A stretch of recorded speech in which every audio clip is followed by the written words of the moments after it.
Hello guys and welcome back to the channel. It's been a while, I know, personal stuff, I won't go into it, it's boring. But I'm back and today we're taking a look at the L-21 Wolf from Kruger. This ship is so refreshingly cool. I mean, I really enjoy what CIG have managed to conjure up for this manufacturer. It's been a hot minute since we had a Kruger ship in the verse, a brand new one at least, and this one, in my opinion, is so good, so refreshingly cool. It's a very confusing ship in the fact that it looks like so many different things at once. I can't think of another ship that makes me ponder what it actually looks like. Do you know what I mean? Now the devs referred to it as they took some hints from a Spitfire and they took some hints from some other thing that I can't remember right now. But you know, when I first saw the ship, I was like, "Eh, that does not look like a Spitfire." Like, you think Spitfire, you think elliptical wings, big old prop at the front, and a Merlin, right? But at the back, it looks so cool. Nothing like a Spitfire. So originally, I was very sort of confused. But then, when this ship is parked on the ground, you get to see some of these distinct flavours coming through, right? For me personally, this is like an amalgamation of different real-life vehicles in the world that are running right now thrown into one. And the Spitfire aspect of it does make sense when the ship is parked on the ground, but we'll come on to that. So let's start by just talking about how freaking awesome and sleek and slender and just juicy this ship is. Yes, I did use the word juicy.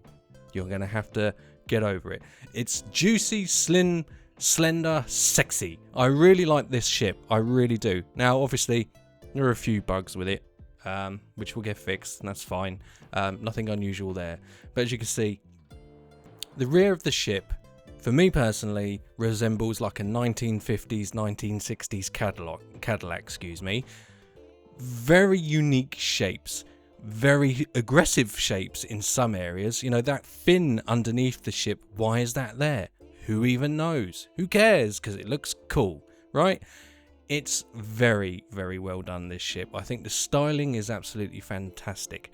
That includes the cockpit. The cockpit layout, although I think it is let down somewhat by some of the text and the buttons, overall it's a very clean, very space age, very Cadillac-y feeling cockpit, you know, and the clock is just such a wonderful little touch, you know, really like that. It's a fantastic thing to see in a ship. We haven't seen anything like this before, not to my recollection on the spot right now.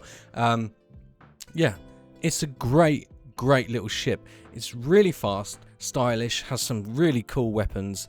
I was very surprised how well this ship has turned out, to be quite honest with you, and I can see this being quite popular, because it's so unique in its style that I think a lot of people can't really complain too much. I don't think. I mean, if you've got a particular grievance, or maybe you own the ship and you found something you don't like, please let me know, because I'm kind of infatuated with it a little bit. Like I said, I think the cockpit is excellent. Only the two MFDs, but we definitely have like 50s Cadillac vibes in there with the buttons. You know, it uses a HOSAS system.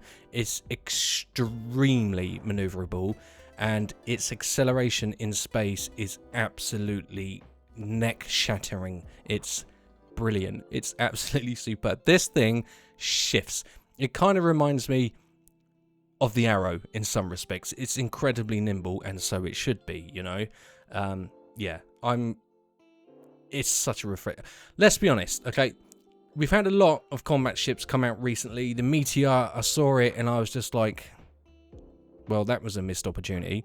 In my opinion, the Meteor should have been a stealth reconnaissance ship. They should have wrapped that in carbon fiber. The living area should have been removed and a scanning array should have been thrown in there, and the Meteor would have been an excellent reconnaissance spy ship. They missed a beat on that one, in my opinion. Nothing's been pulling me in, but this ship, the Kruger, with its excellent looks and bespoke weapons, you know, these Gatlings sound so good, and they look really good, and somehow They don't ruin the aesthetic of the ship. You'll also notice that we have our missile ports, which are nicely tucked into the wings, leaving a very, very bright blue trail of death and destruction behind them. But yeah, it's so well designed, this ship, and I kind of see where the devs were getting. Well, we took inspiration from a Spitfire. I don't think Spitfire is the right way to describe it. I think they took a lot from Warbirds in particular, and somehow made the Spitfire or Warbird have a baby with a Cadillac, and at the same time had a three-way with a racing speedboat. You know those competition, like, think Red Bull speedboats? It's all three of those shoved into one, and I think it's brilliant. As you can see, the weapons look and sound superb, and they are gimbaled, of course, and this thing is a weapon. Talking about weapons, let's take a look at the ship's weapons and components and go into a little bit of detail what we can find on this ship. Okay, so here we are, and we have our relentless L-21 size 4 Gatlings on this little L-21 Wolf, and yeah, that's you know, that's quite a lot of punchy for its sizey-wisey, you know what I mean? So I was very sort of shocked when I realised they were size 4. Missiles, we get 8 of them. Obviously you could swap those out. I would probably go for maximum punch. Shields, again, we're kind of limited now because we can't buy military components anymore. You have to sort of salvage them, but industrials are always pretty tanky. It depends on what you want to use it for. I mean, don't forget, it's only a light fighter. You're not really going to be standing up to a lot of punishment, but because you have ridiculous acceleration and ridiculous maneuverability, even in atmosphere, running away bravely, should the need arise, is always an option. Power plants, you have multiple options here. Again, I would probably throw Breton in there, but at the moment it's the light Blossom. Then we have our 2 blast chills for coolers. I wouldn't necessarily say that the coolers are all that important, considering you have Gatlings, you know. We're going to wait for more tweaks for coolers to come into play a bit more in the future, because at the moment I believe they don't really do too much for any ship, not just the Kruger Wolf. So QT drive, you probably definitely want to swap this out. Something like the Colossus here, decent speed, decent efficiency, that would be down to your discretion. The range isn't brilliant, as you would expect. I managed to get to Pyro Gateway and not much further from that, from Microtech. The range isn't going to get you too far around, but it's not too egregious. But I would definitely change the QT drive. So those are the weapons and components of the stock Kruger. Now, obviously, there are a lot of really cool paints as well you can pick for this ship. I kind of like the stock one. I think it looks really good. Now, this side profile is where I see where they kind of got their flavor from the Spitfire, right? In the sense that this ship is a tail dragger, i.e. the landing gear are set up in a tricycle fashion, but the rear landing gear gives it that tilt, and the nose is very sharp like you would expect from a Spitfire. So I kind of see it there, and I like it. I really do. I even like the tinted glass, really sets it apart, really nice. From the front though, it just looks like a speedboat, you know, those racing speedboats that you see. Can't remember the name of them, but I'm sure you know what I'm talking about. So definitely like a speedboat Spitfire Cadillac 3-way happened here, and this is what we got, and it's beautiful. It's beautiful, it really is. And then you get the arse end of the ship, and again, 1950s Cadillac. No?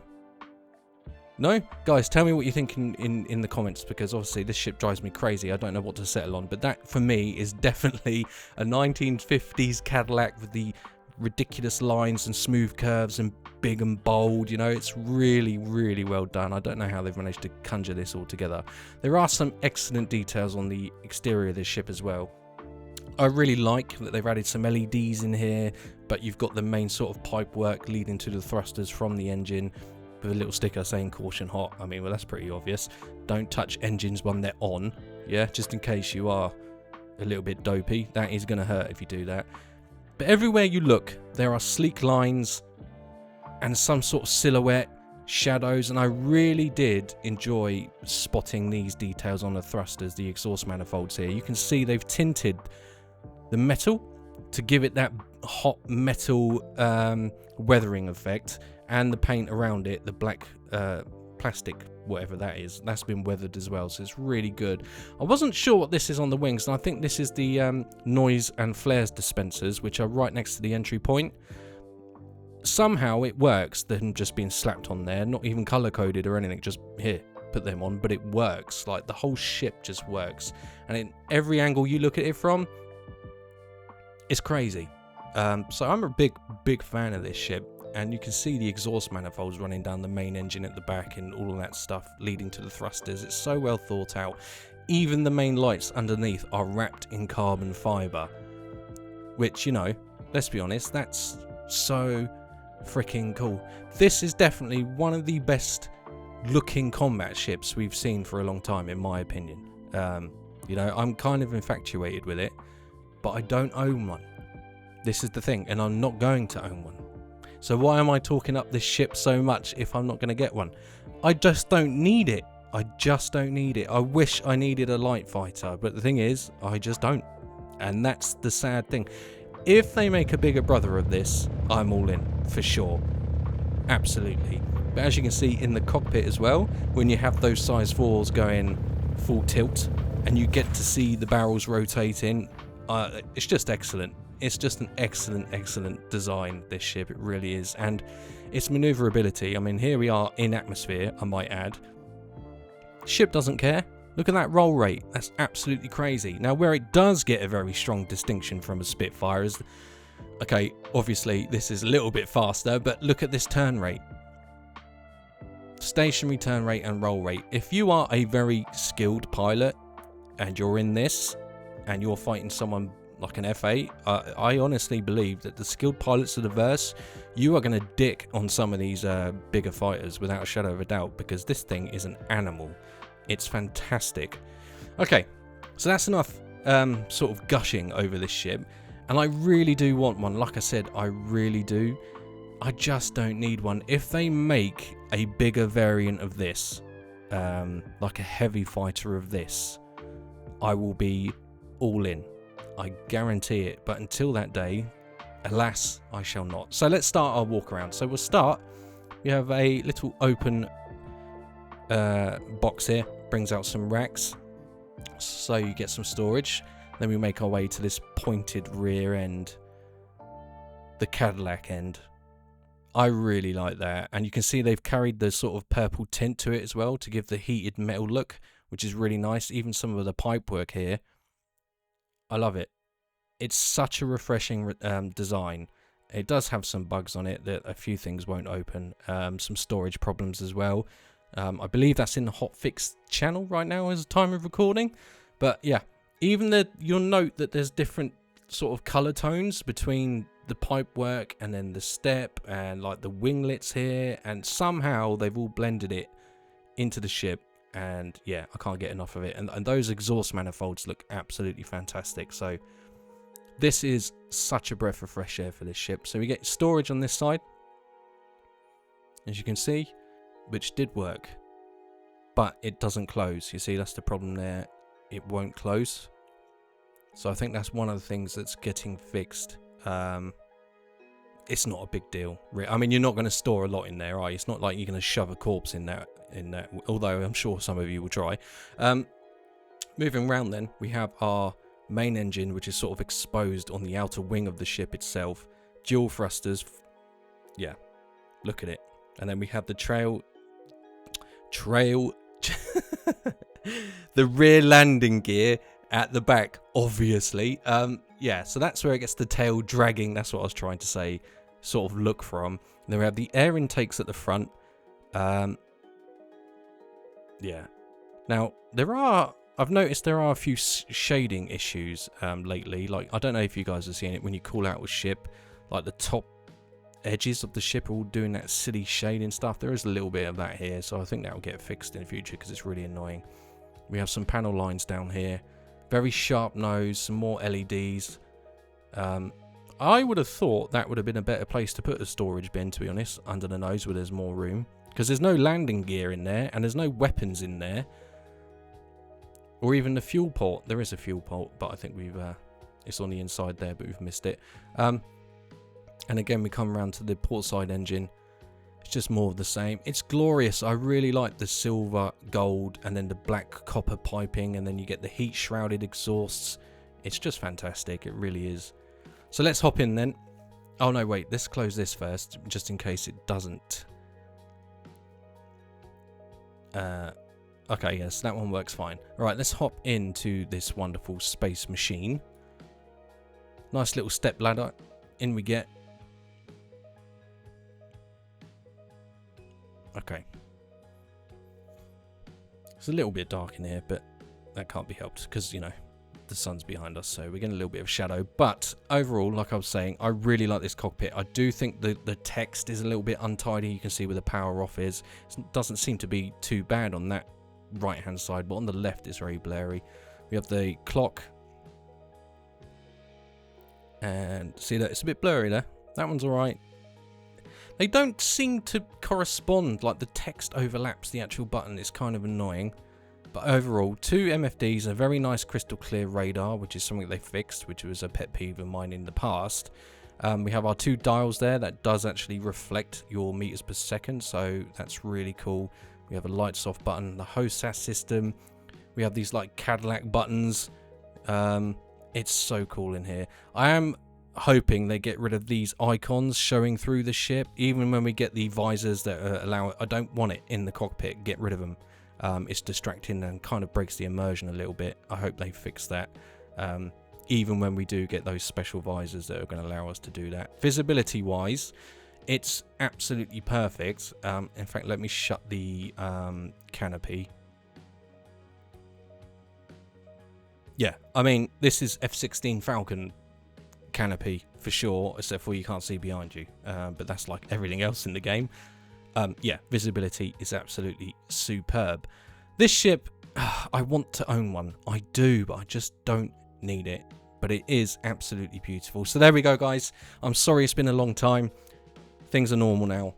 I'm working on other stuff already. So hopefully I'll see you soon. If you enjoyed today's video, you know what buttons to press. And I, of course, will have more Star Citizen content coming to your location very soon. Thanks for watching, guys. Take care and cheers.